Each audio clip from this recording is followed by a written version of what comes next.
Evening, ma'am. I am Jane Basadre, and this video is intended to answer the questions you've given to us for this activity. And I prepared my explanations clearly and concisely po para mas maayos ko pong ma-share yung understanding ko on every topic po.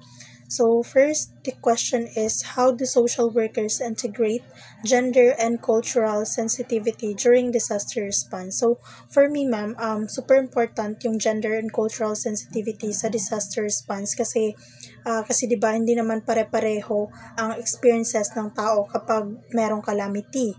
So the social workers really have to consider things like gender roles, cultural practices, religious norms, and even the power dynamics sa community.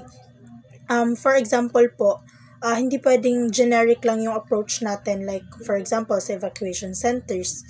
So, kailangan natin i-consider kung safe ba yung kung safe po ba yung mga women and children. So, and meron ding mga privacy, we need also to check if may privacy ba na na-include doon and may protection ba against harassment. Tapos po, for LGBTQ naman, or the LGBTQ individuals, dapat merong inclusive yung mga policies kasi madalas sila na na-exclude or na-misunderstood during the crisis.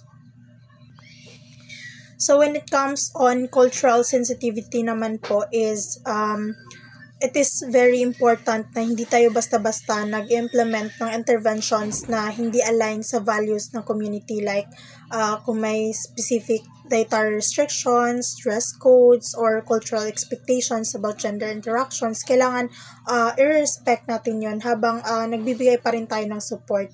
Kaya yung mga social workers is usually they consult with community leaders, listen to survivor stories, and observe local practices para hindi maging offensive or insensitive yung services na nire-render nila. So, in short po, yung mga social workers is they integrate gender and cultural sensitivity by, by actively listening. Second is adjusting the interventions and making sure na everyone feels respected, protected, and represented, kasi kung hindi, the support becomes less effective and minsan nagiging harmful pa. So, number 2 questions po, describe how psychosocial first aid or the PFA aligns with the crisis intervention approach. So, for me po, yung PFA and crisis intervention is super connected or interrelated sila with each other kasi they both short-term and immediate support para sa mga taong affected by a crisis or a disaster. So, yung PFA po is basically, it's like providing emotional and practical support ng here and now. Kumbaga, yun yung support na binibigay doon. Parang siyang unang solution pero for psychosocial. So, ang focus po nito is stabilizing the person or kumbaga helping them feel safe and connecting them to resources without forcing them to talk if they're not ready. Ito exactly ang vibe ng crisis intervention approach, which is all about helping a person return to a level of functioning na kaya nilang mag-decide, mag-cope, at hindi ma-overwhelm sa situation.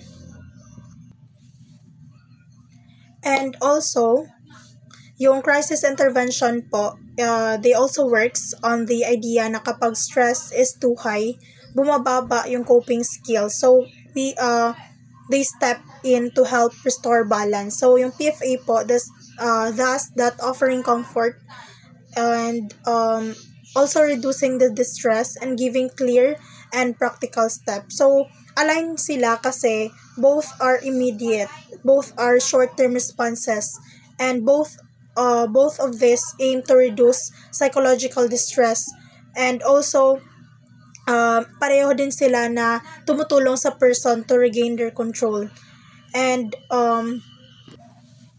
And also, ma'am, they both connect the survivor to support and those resources po. So, yung PFA po is like a underground version ng crisis intervention approach Like, dito sa PFA, it is simple, compassionate, and focused on stabilizing and restoring the person's sense of safety and hope. Number 3 po, the last question. How does the systems theory help social workers understand survivor behavior during the disaster? So, for me po, yung system theory is, aware naman tayo kung ano yung system theory. So, yung system theory is very helpful siya in understanding bakit ganito mag-react yung survivor during the disaster. Instead of tingnan natin yung tao as individual lang, yung system theory remind us that they are part of the multiple system, like the family, the community, the culture, the economy, and the environment as a whole. And lahat yon is merong effect sa behavior nila. For example po, kapag may survivor na nagpapanik or parang hysterical siya, hindi ibig sabihin na weak sila. Kumbaga, hindi natin sila titingnan as ganun. Maybe because of their family system, and kumbaga yung family system nila is disrupted, or maybe nawalan sila ng community support, or financially vulnerable sila even before the disaster. So system theory tells us to look at the bigger picture, not just the behavior in isolation.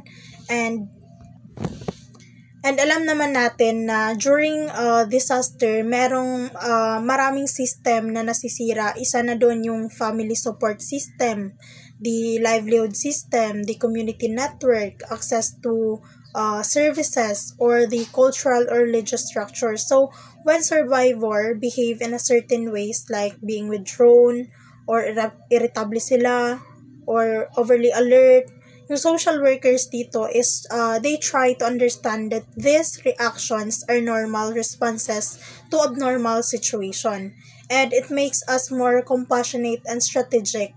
Instead of